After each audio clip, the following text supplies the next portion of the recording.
107e journée du migrant et du réfugié.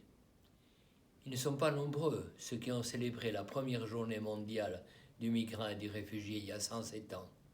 Mais depuis 107 ans, les souffrances du migrant et du réfugié se sont multipliées.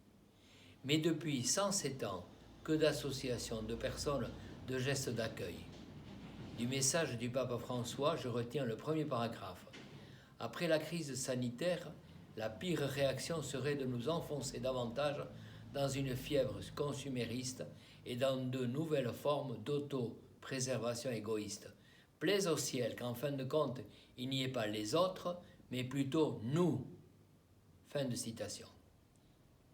Le pape ajoutait « J'ai pensé consacrer le message du 107e journée mondiale du migrant et du réfugié à ce thème vers un nous toujours plus grand, souhaitant ainsi indiquer un horizon clair pour notre parcours commun dans ce monde. » Avec le pape François, l'évangile d'aujourd'hui nous parle de l'œil, de la main, des pieds, qui peuvent conduire sur le chemin du mal, ou au contraire nous permettent de vivre, et de vivre la bonne nouvelle pour chacun de nous. La main. On peut tendre la main, ne serait-ce que pour donner un verre d'eau, comme dit l'Évangile. Un petit geste d'amitié, de solidarité, de paix. Pendant le confinement, tous les paroissiens et ensuite la plupart d'entre nous, nous tendons nos mains pour en refaire un trône pour recevoir le corps du Christ dans la communion. Oublions, rejetons, coupons les actes de haine, de violence, de vengeance avec les poings.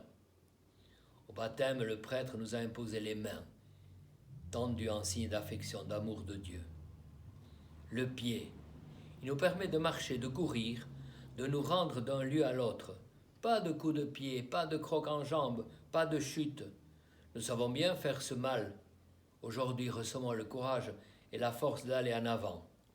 On commence une nouvelle année pastorale, que personne ne dise « j'arrête ». Continuons à marcher ensemble pour former ce « nous » dont parle le prêtre. Ne disons plus en méprisant les autres, mais disons toujours « nous ». L'œil, que de regards mauvais, que de regards malsains, mais au contraire que de regards qui donnent du courage, des clins d'œil amicaux, des signes de reconnaissance.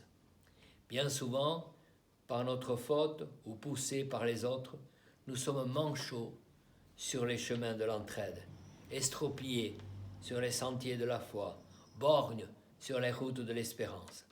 Avec l'aide de Dieu, comme dit saint Jacques dans la deuxième lecture, rejetant les fausses richesses, accueillons le cadeau de Dieu, le cadeau qu'est Dieu, Dieu avec nous avec Dieu, et nous tous.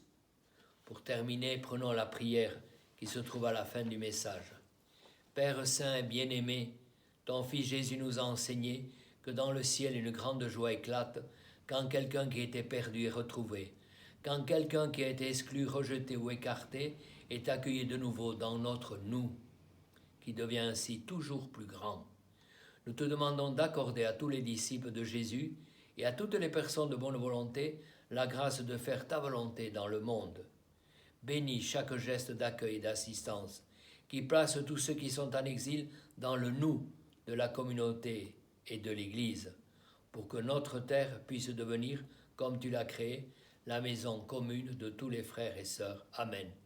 Bon dimanche et à bientôt.